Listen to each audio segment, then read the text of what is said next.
ایک دفعہ مجاہد الافسانی رحمۃ اللہ نے دیکھا کہ باطنی مخلوق ان کو سجدہ کر رہی ہے. پریشان ہوئے, سجدہ تو انسان کو جائز نہیں, استدراج تو نہیں ہو گیا. آواز آئی, گھبراؤ نہیں, یہ تمہیں سجدہ نہیں کرے, وہ جو تمہارے اندر خانہ کعبہ بس گئی اس کو سجدہ کر رہے ہیں. جب رابعہ بصری رحمۃ اللہ کے دل پہ خانہ کعبہ آیا, اس کعبے کو حکم ہوا جا جا کر اس کا طواف کر, اور تجھے ابراہیم علیہ السلام نے بنایا, اس کو تو میں نے نور سے بنایا ہے. پھر قرآن مجید بھی فرماتا ہے حبل الورید, میں انہی کے شارک کے نزدیک. ہر آدمی سوچتا ہے نہیں میری شارک کے بھی نزدیک ہے.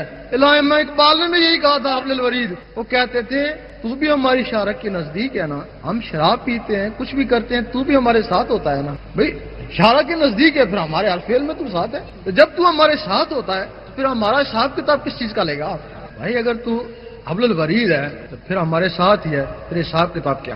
پھر انہوں نے کھولا تھا نہیں, جب فتوے کا جواب دیا تھا کہ وہ انہی کے حبل الورید ہے جن لوگوں نے اس کو اپنے اندر بسا لیا, اور جن لوگوں نے اس کو اپنے اندر بسا لیا اس کے لیے تو حدیث ہے, میں ان کی زبان بن جاتا ہوں جس سے وہ بولتا ہے, میں اس کے ہاتھ بن جاتا ہوں جس سے وہ پکڑتا ہے. کون سوچتا ہے ان مراتب میں سے کوئی مرتبہ لے نہ جائے.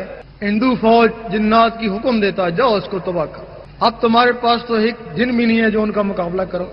جہاں سے اس کی اجازت ہوتی ہے اللہ تعالیٰ ان کو بھی ایک رحمانی فوج دیتا ہے. تو شیطانی فوج تم پہ ٹوٹ پڑی اور وہ رحمانی فوج شیطانوں پہ ٹوٹ پڑی, اور وہ رحمانی فوج اس وقت تک تمہارا ساتھ دے گی جب تک تمہارے اندر وہ رحمان جاگ نہیں اٹھتے. وہ مخلوقیں جب تک جاگ نہیں اٹھتی, بندہ نہیں رہے بندہ نواز بن گئے, غریب نہیں رہے غریب نواز بن گئے. یہ اس کی اجازت ہے. اب اس کا طریقہ بھی بتائیں, ہو سکتا ہے کچھ اہل دل ہوں, ایک بھی اہل دل نکل آیا تو ہمارا مقصد پورا ہو گیا. کیونکہ اگر کسی ایک کا بھی دل اللہ کے ذکر سے دھڑکے, بیماری سے نہیں اللہ کے ذکر سے دھڑکے, تو یقین کرو ادھر عرش مولا بھی دھڑکتا ہے. جب عرش مولا ہلتا ہے تو فرشتے پوچھتے ہیں اے اللہ یہ کیا ہو رہا ہے؟ اللہ تعالیٰ فرماتا میرا ایک خاکی بندہ جس پہ انکار سجدہ ہوا تھا آج وہ نہیں, آج اس کا دل میرے ذکر میں مصروف ہے.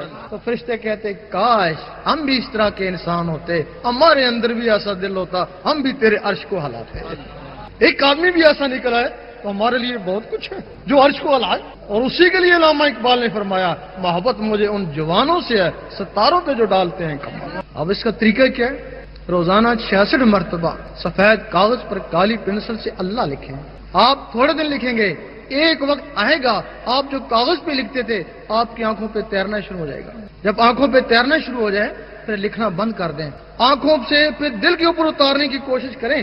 اگر اللہ نے چاہ جو کاغذ پہ لکھتے تھے وہ دل پہ لکھا نظر آئے گا. اس وقت دل کی دھڑکن تیز ہو جائے گی, ٹک ٹک, پھر اس کے ساتھ اللہ ملائیں, ایک کے ساتھ اللہ, ایک کے ساتھ بار بار ایسا کریں گے وہ دل کی دھڑکنیں اللہ میں تبدیل ہو جائیں. رات کو سونے لگیں انگلی کو قلم خیال کر کے دل کے اوپر اللہ لکھتے لکھتے سو جائیں, اسی میں نیند آ جائے. آدھی رات کے وقت اس دنیا میں خاص فرشتے آتے ہیں, کرامن کاتبین سے ہر آدمی کے بارے میں پوچھتے ہیں بتاؤ اس کا آخری عمر کیا تھا جب یہ سونے لگا تھا, پتہ نہیں صبح اس کی جان ہے یا نہیں. یہ عشاء کی نماز پڑھ کے سویا تھا, دعا دیتے ہیں اللہ تعالیٰ اس کو خوش رکھے. اور یہ دروشی پڑھ کے سویا تھا, اللہ تعالیٰ اس کو بھی خوش رکھے. اور یہ ایک مسکین کو کھانا کھلا کے سویا تھا, اللہ تعالیٰ اس کو بھی خوش رکھے. اور یہ اللہ پڑھتے پڑھتے اسی کی مستی میں سو گیا تھا. وہ کہتے ہیں خاموش آہستہ بات کرو, شاید اس کی یاد میں آنکھ لگ گئی ہو سکتا ہے تمہاری ساری